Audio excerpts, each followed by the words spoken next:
Bismillahirrahmanirrahim. Assalamualaikum warahmatullahi wabarakatuh.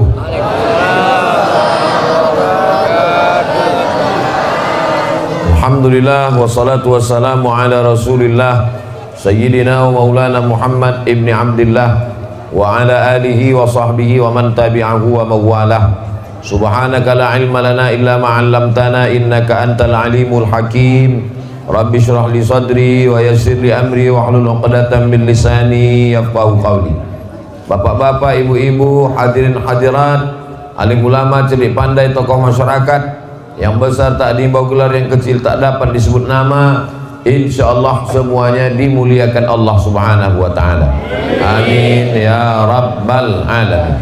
Man shalla subha fi jama'atin, siapa yang salat subuh berjamaah, kana fi zimmatillah, maka dia dalam tanggungan Allah, dipelihara Allah, dijaga Allah. Mudah-mudahan kita termasuk golongan yang dijaga Allah.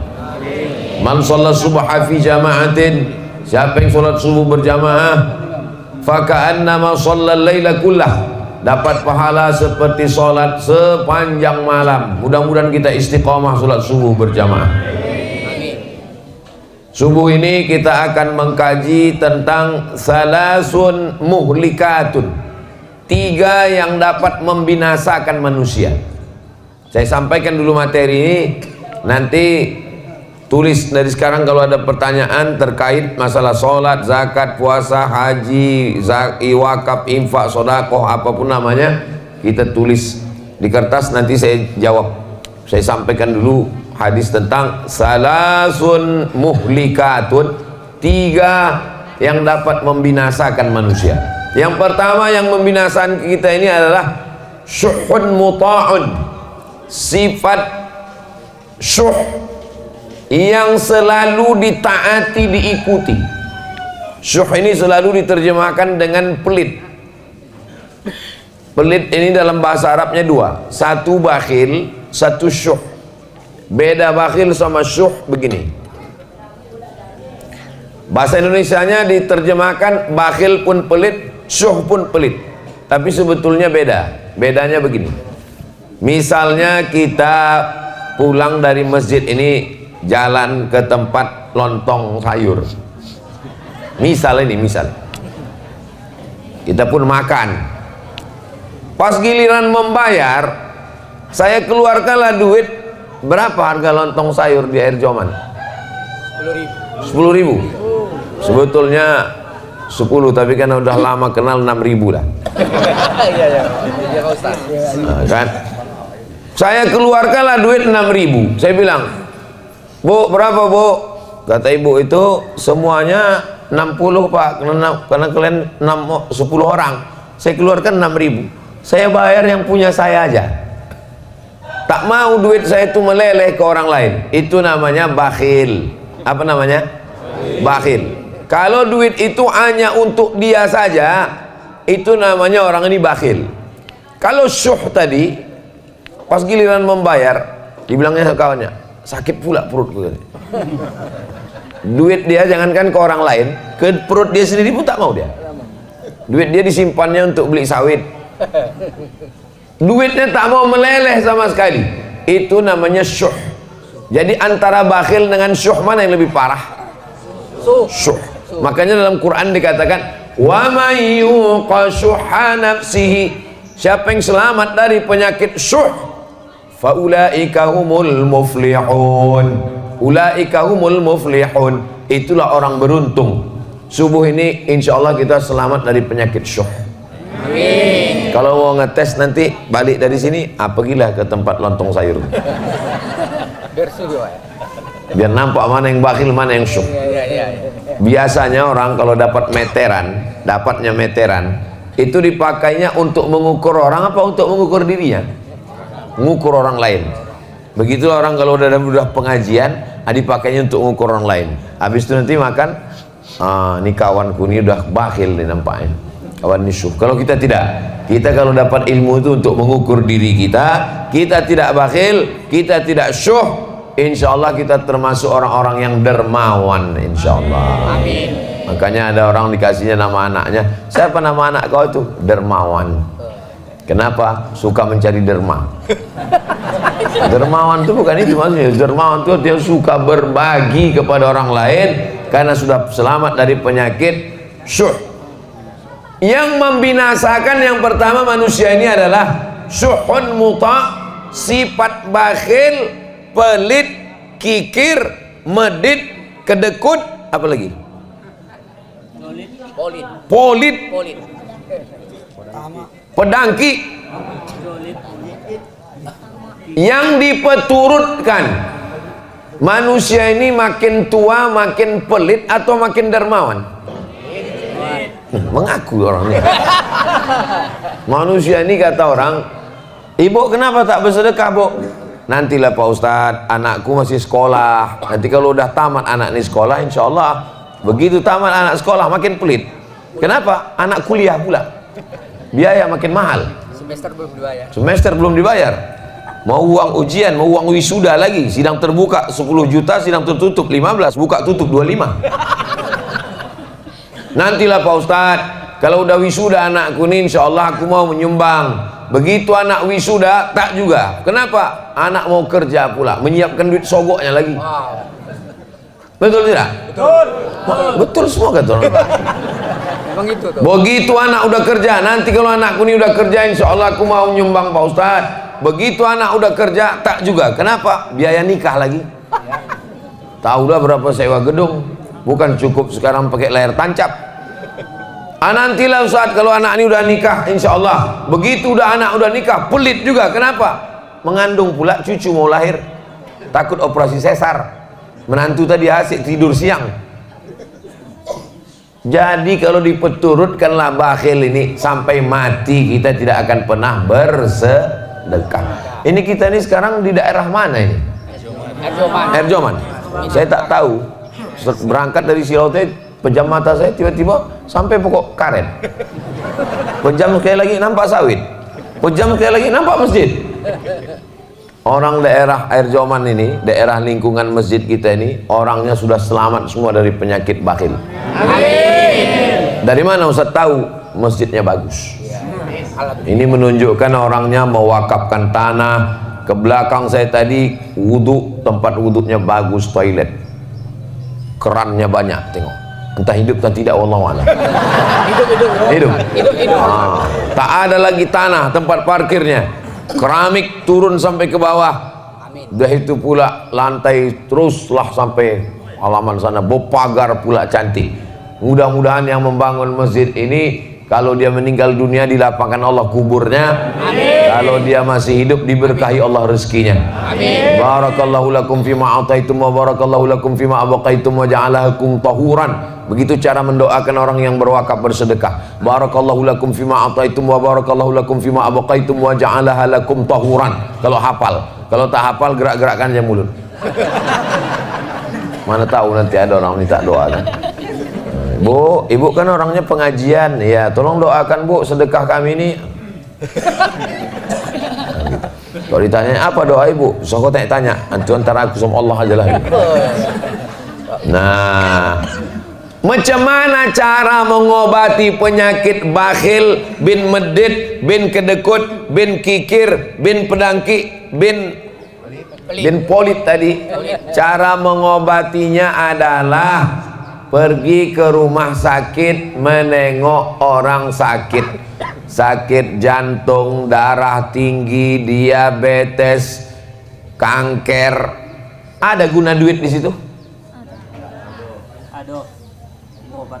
Guna duit untuk Pak Dokter semuanya. Duit bisa banyak, dokter bisa dibayar, rumah sakit bisa dibeli kalau orang kaya, tapi ada satu yang tak bisa dibeli. Apa dia? Kesehatan. Mudah-mudahan kalau ada di antara kita nih yang sakit, diangkat Allah penyakitnya. Amin. Yang udah sehat-sehat nih mudah-mudahan istiqomah insyaallah. Kalau mau menengok tak ada harganya duit, pergilah ke liang lahat di kuburan. Bisa dipakai untuk menyogok mungkar nakir. bisa disogok untuk menyogok malaikat maut. Malaikat maut, tambahlah umurku, ku kasih 3 miliar, bisa? Innama amruhu idza arada syai'an ayyakula lahu kun fayakun. Mati. Mimda mata ya bawati modar. Bapak Ibu yang dimuliakan Allah Subhanahu wa taala, inilah dia yang disebut dengan bakhil, pelit, syuh yang diperturutkan tadi. Kalau diperturutkan bakhil ini memang orang tidak akan pernah mau berzakat. Siapa yang penghasilannya 1 tahun 85 gram emas, maka zakatnya 2,5%. 85 gram emas itu berapa tuh Pak Ustadz? 1 gram emas 1 juta. Sebetulnya udah naik 1.200.000, tapi karena kita udah lama kenal 1 juta aja lah. Tak apalah banyak kali. 85 gram kali 1 juta berarti 85 juta. Siapa di antara bapak ibu ini yang penghasilannya 85 juta di total setahun, maka keluar zakatnya 2,5%. Kalau ditengok dari gayanya, orang ini penghasilannya seminim-minimnya 100 juta ini. Amin. Dari bunyi mengaminkannya aja pun tak yakin. Amin. Amin Pak Ustadz. Orang yang takut nyebut amin itu 2 kemungkinan. Pertama, karena takut ragu. Yang kedua, takut dicatat Bawaslu. Saya pun hati-hati juga ceramah ini sekarang. Udah diawasi Bawaslu, tak boleh. Ustaz jangan sebut partai, tak ada aku sebut partai. Ustaz jangan sebut nomor, tak ada aku sebut nomor. Ustaz jangan sebut capres, tak ada aku sebut. Ustaz tak boleh sebut nama, tak ada sebut. Cuman ku bilang, yang tidur di rumahku kemarin, itu pun kena tegur juga. Tak boleh sebut calon presiden yang tidur di rumah Ustaz. Tahu yang tidur di rumahku kemarin? Tahu. Tak boleh sebut itu. Yang kalian sebut lagi. Kalau mau sebut tak boleh bersuara. Payah kali ceramah sekarang. Lama-lama nanti keluar peraturan ceramah mesti pakai isyarat.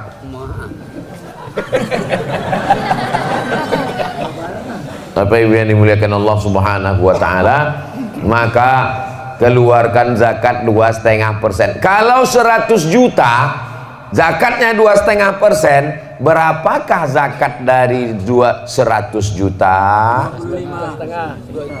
2,5 juta. Jadi kalau ada tabungan Bapak Ibu setahun 2023 kemarin dapatlah 1 miliar. Amin. Berapalah zakatnya? 2.500.000 kalau 100 juta. Kalau 1 miliar 25 juta. Ada orang dibayarnya lah zakatnya 100 juta. Ustadz, saya bayar zakat saya 100 juta. Kalau 100 juta zakat dia, berarti pendapatannya tahun itu, memang kalau belum sarapan nih Pak yang ngitung-ngitung memang. Kalau tuan pergi ke Medan, hati-hati digigit belatung. Kalau awak belum sarapan, memang payah menghitung-hitung. Kalau ada orang membayar zakat 100 juta, itu berarti duitnya 4 miliar. Bapak berapa bayar zakatnya Pak? Aku bayar zakat 100 juta Pak Ustadz. Oh, berarti duit Bapak 4 miliar. Enggak, duitku cuma 400 juta. Loh, kenapa duit Bapak 400 juta Bapak keluarkan 100 juta? Bapak keluarkan 100, berarti Bapak salah hitung. Saya tak salah hitung Pak Ustadz. Kenapa Bapak keluarkan 100? Aku mau memancing rezekiku. Ada jenis manusia macam, cuman manusia yang macam gini tak banyak. Udah hampir-hampir punah lah. Perlu dibudidayakan. Jauh berjalan banyak ditengok, lama hidup banyak dirasa. Lain padang, lain belalang, lain lubuk, lain ikannya. Banyaklah saya jumpa manusia yang unik-unik macam ini, tapi tak banyak kali. Cara dia untuk menjolok rezeki itu adalah dibanyakkannya zakatnya, biar supaya diturunkan Allah. Dan memang manjur rupanya. Jangan berhitung-hitung sama Allah. Ini banyak orang ini berhitung-hitung sama Allah. Kau kalau berhitung-hitung sama Allah, nanti Allah berhitung-hitung pula sama kau. Dikasihnya napas setengah. Baru tahu, tak sampai ke ujung. Bayar pajak lagi, Ustaz. Belum bayar pajak lagi. Bayar pajak bukan main takutnya sama petugas pajak. Kalau bayar zakat tak ada takut sama sekali. Kita semua akan mati menghadap Allah Subhanahu wa ta'ala. Inilah yang pertama, syuhud muta'. Yang kedua, hawa muttaba', memperturutkan hawa nafsu. Semua hawa nafsu kalau diperturutkan binasa. Makan, dalam Islam boleh makan? Boleh. Tapi ada yang boleh dimakan, ada yang tak boleh dimakan. Jangan semua yang kaki 4 dimakan. Jangan semua yang merayap pun dimakan. Kereta api pun dimakan. Ada yang boleh dimakan, ada yang tidak. Ada yang halal, ada yang haram. Maka Ustaz, kalau memang Allah itu maha baik, kenapa diciptakannya anjing? Kenapa diciptakannya babi? Itu untuk menguji kita ikut Allah atau tidak. Kalau memang Allah itu baik, kenapa diciptakannya setan?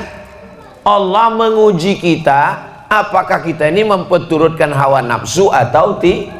Masalah makan, kulu, makanlah min thayyibat, makanlah yang baik-baik saja. Minumlah yang baik. Boleh minum tua? Tak boleh. Boleh minum aren? Boleh. Kenapa? Ini memilah dan memilih. Nikah, silakanlah nikah. Yang dinikahi yang baik-baik saja. At-thayyibuna lit-thayyibat, memperturutkan hawa nafsu. Itulah mengapa kita disuruh mengenal hawa nafsu. Macam mana cara mengenal hawa nafsu? Disuruh berpuasa besok hari Senin. Siapa yang puasa besok hari Senin, mengqadha puasanya yang tinggal kemarin Ramadan. Sekarang sudah masuk bulan Rajab. Ramadan kemarin belum diganti, ini sudah mau masuk Ramadan lagi, Rajab Syaban. Gantinya hari Senin, dapat 3. Qadha dapat, puasa Senin dapat, puasa Rajab dapat. Tapi niatnya cuma satu saja. Niatnya puasa qadha. Ibu-ibu yang tinggal kemarin 7 hari qadha. Selalu saya Ustaz Somad nih kalau ceramah yang diingatkannya puasa ibu-ibu aja. Ibu memang tinggal 7, rupanya lakinya 17 hari tinggal.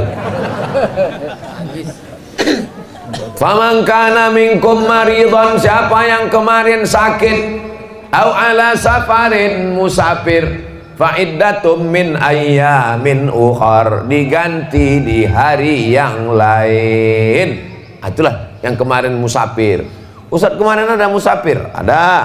Berapa jarak musafirnya? Jarak qashar sholat 89 km.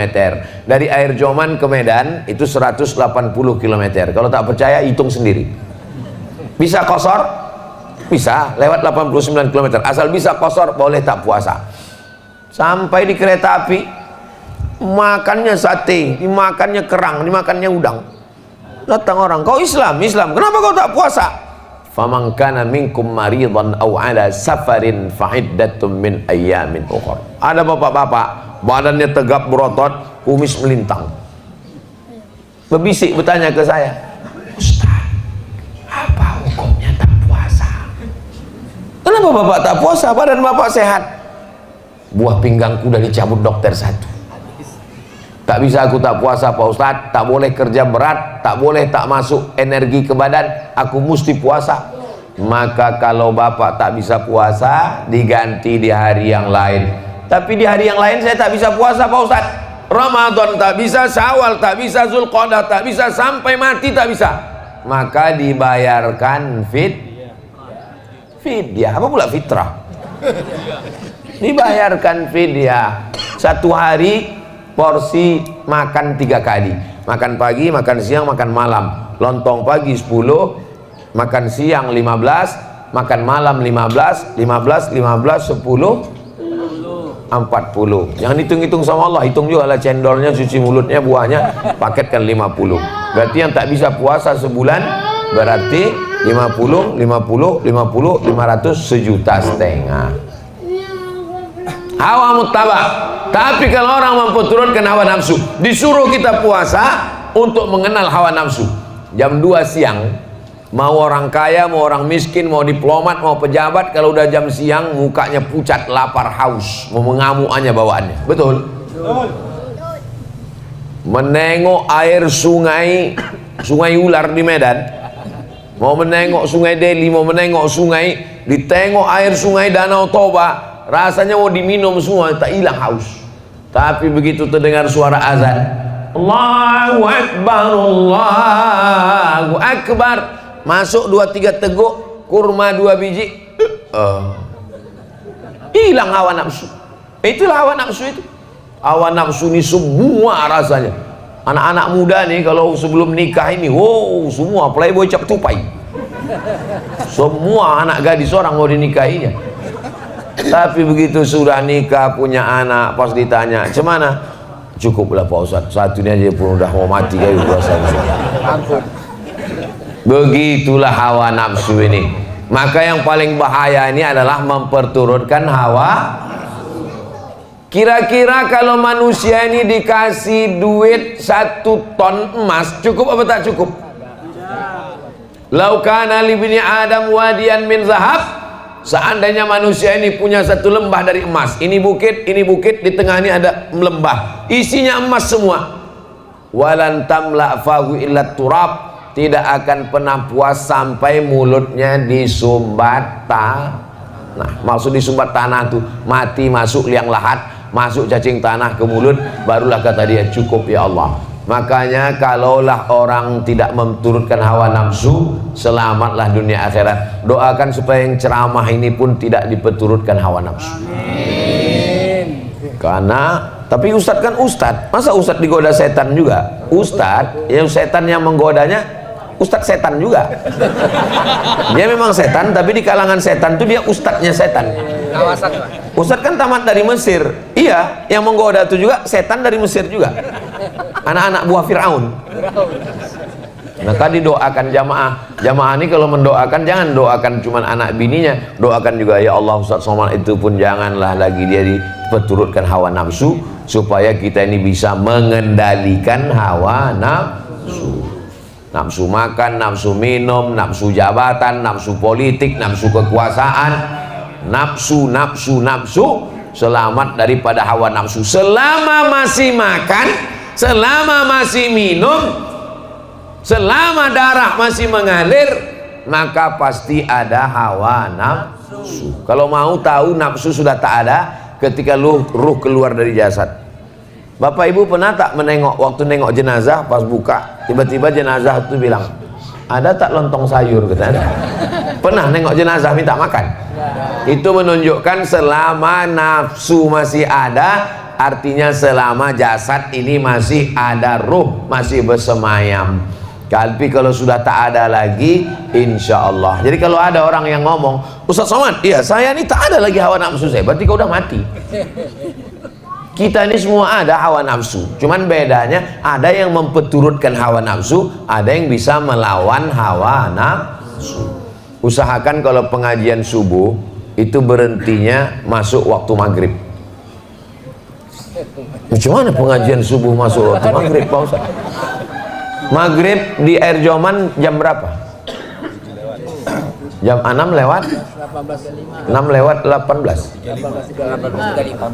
18.35. Maka kalau pengajian subuh buatkan sampai jam 6.35. Begitu cara mudah ngitungnya. 1 hari. 6.35 pagi nih Pak. Bukan 6.35 sore. 6.35 sore nanti 2 gendangnya. Kalau tak ustadz tuh mati, jamaah tuh mati. Kalah ya Pak. Jadi kalau ada pengajian rutin subuh di masjid kita,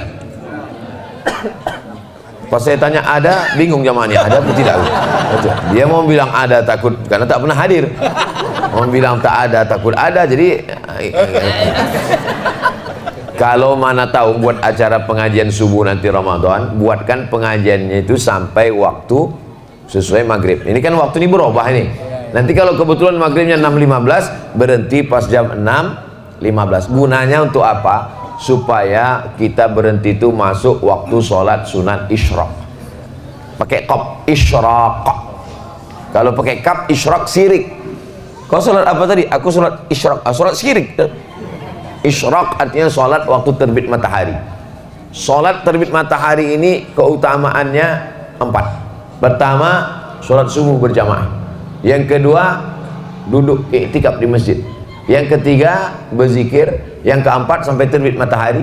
Kalau dilaksanakan, kanat lahu ka ajri hajjatin wa umrah, dapat pahala seperti haji dan umrah.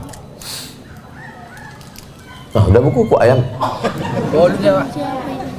Pertama, bakhil.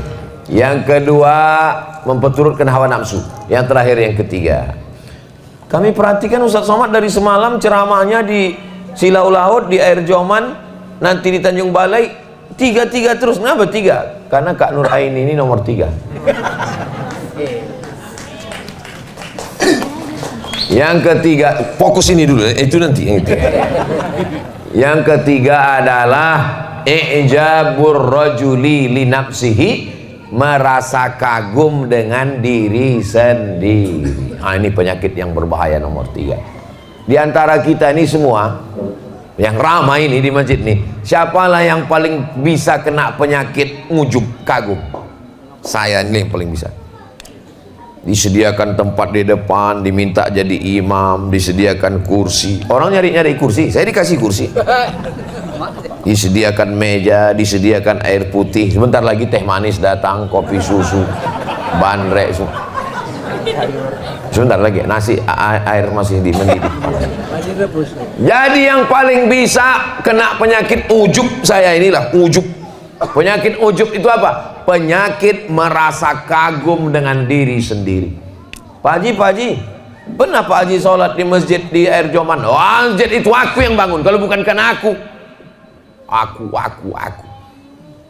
Kalau bukan karena aku kemarin tak datang Ustaz Somad tuh kampung kita. Kalau bukan karena aku tak jadi tablik akbar.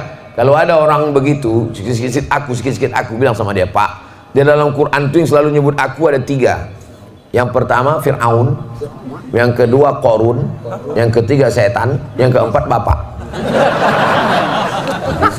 Sikit-sikit aku. 4 ya, Pak? 4. Apa kata Fir'aun? Ana rabbukumul a'la, aku Tuhan kamu, kata Fir'aun. Apa kata Qarun? Innama utituhu ala ilmin indi, itu harta yang banyak itu karena ilmuku, aku. Apa kata setan? Ana khairum minhu, aku lebih baik daripada Adam. Sikit-sikit aku. Nah, maka selalu nyebut aku. Saya apa Ustaz? Sama sih, saya sama aku sama aja. Bapak Ibu yang dimuliakan Allah Subhanahu wa taala. Nanti kalau ada yang bertanya, apalah judul Ustaz Somad itu ceramah tadi? Ada 3. Apa yang 3 tuh? Entah, aku pun tak ingat apa. Ngantuk kali aku tadi. Ustaz itu kadang-kadang nampak aku 3. Yang pertama adalah bakhil. Yang kedua memperturutkan hawa nafsu. Yang ketiga merasa kagum dengan diri sendiri. 3 itu jangan lupa. 3 yang ini dan 3 nanti tanggal 14 Februari. Saya ini Abdul Somad berdakwah dengan ceramah, mengajar di kampus-kampus. Tapi ada dakwah yang lebih paten lagi, berdakwah di parlemen, di kantor DPR Kabupaten Asahan. Berdakwah di situ. Kenapa? Guru mengaji, fakir miskin, anak yatim, penggali kubur. Siapa yang ngasih bantuan? Yayasan Wakaf Hajar Rohana Berbagi. Cuman sanggup mengasih 300 paket sebulan. Kami tak ada duit. Tapi kalau kita dengan kekuasaan, dibuatkan Perda Kabupaten Asahan, penggali kubur, guru mengaji, diberi santunan dari APBD. Bisa apa tak bisa? Bisa, tapi syaratnya duduk di situ. Ustadz kalau gitu jangan ceramah lah di masjid, duduklah Ustadz di situ. Kalau aku duduk di situ, aku tak bisa ceramah lagi keliling. Aku mesti keliling. Aku ini bukan Ustadz ece-ece. Oke. Kalau aku duduk, jangan tepuk tangan, ini masih banyak lagi. Kalau duduklah aku di DPR itu, aku mau ceramah ke Brunei Darussalam, aku jadwalku ke Brunei setahun 2 kali, ke Sabah sekali. Aku profesor di University Islam Sultan Syarif Ali, profesor lagi di University Malaysia Sabah, profesor lagi baru diminta kemarin di University Malaka. Gimana aku mau ceramah? Nah, maka aku tanyalah saudaraku, kakakku, ku tanya, siapa di antara kalian yang siap? Kalau siap nanti ku dukung, ku kampanyekan. Kata Kak Ani, aku siap, kata dia. Secara pendidikan dia S2, SH, MH. Siap kakak nanti? Siap.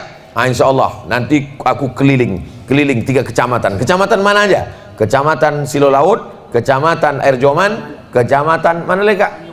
Tanjung Balai. Tanjung Balai. Oke, kita mainkan nanti keliling. Siapkanlah, saya bilang. Nah, inilah saya datang nih keliling menyiap. Kira-kira jamaah mau tak memilih yang saya pilih ini? Dari bunyinya macam tak mau. Kami memang tak ada duit, karena ini berjihad kita ini. Nanti kalau datang sampai tanggal 14 nih orang yang ngambil duit, ambil duitnya, tapi milihnya tetap pilih Kak Nur Aini. Setuju? Cocok? Alhamdulillah. Saya ini kan yang mau dipilih ini 5 ini. DPRD Asahan, DPRD Sumatera Utara, DPR RI, DPD, Presiden Wakil Presiden. Saya tidak semuanya ada 5-5 nih, tak ada. Yang ada cuman DPRD Asahan. Itulah Kak Nur Aini. Omak saya sama omak dia adik beradik kandung. Omak saya namanya Hajah Rohana, omak dia namanya Uwa Hajah Jareah, anak Siti Aminah. Siti Aminah nih anak Syekh Abdurrahman Syekh Silau Laut. Mana tahu nanti ditanya orang, apa hubungan Bu Nur Aini itu sama Ustaz Somad? Omak dia dengan omak Ustaz Somad, omak-omak. Sepupu. Jadi saudara macam mana lah saya? Sepupu. Kata-katanya itu masih ada keluarga Syekh Silau. Iya masih, macam mana? Entahlah. Syekh Abdurrahman itu Syekh Silau itu punya anak namanya Siti Aminah. Siti Aminah itu punya anak namanya yang nomor 5 Hajah Jareah, nomor 10 Hajah Rohana, nomor 10 tuh Mak Ustadz Somad, nomor 5 tuh Mak Bu Nur Aini ini. Bisa Bapak Ibu jelaskan kalau ditanya orang? Kalau bisa, kalau ingat. Kalau tak ingat, video ini kan ada diputar, jadi rekam lagi, nanti diputar lagi di channel Ustadz Abdul Somad Official. Subscribe, like, share, and comment. Yang DPRD provinsi saya tak ada calon, yang DPR RI tak ada, yang DPD saya kemana-mana di Sumatera Utara ini itu ada ketua tim UAS namanya, yang menunjuk, yang mensurvei, menengok hotel, menengok, mencicipi makanan. Kalau ada racun situ dia mati duluan. Ada namanya tim Ustadz Abdul Somad, namanya Bang Darwis. Mana tim Ustadz Abdul Somad? Bang Darwis, berdiri dulu Bang Darwis biar nampak jamaah nih. Inilah ketua tim Ustadz Abdul Somad. Bang Darwis Halomoan Harahap Halak Ita Sasudena. Tunggu dulu Bang Darwis, duduk dulu. Belum. Bang Darwis ini calon anggota DPD nomor 6. Nanti waktu buka kertas, yang mana yang tim Ustadz Abdul Somad itu? Kalau pergi ke pasar Keramat, jangan lupa membeli kain. Kalau ada kakak dan tim Ustadz Abdul Somad, jangan pilih yang lain. Ini dia orang. Ingat, yang tepuk tangannya ya cucu nanti. Tepuk tangan kan main semangat. Bang cucunya lain. Kalau tak boleh nanti tangkap Bawaslu. Pokoknya yang mana tidur di rumah saya kemarin tuh. Itulah cuman. Duduk Bang Darwis. Bapak Ibu yang dimuliakan Allah Subhanahu Wa Taala, kita jawab beberapa pertanyaan ini. Jangan kemana-mana, kita lanjutkan setelah yang satu.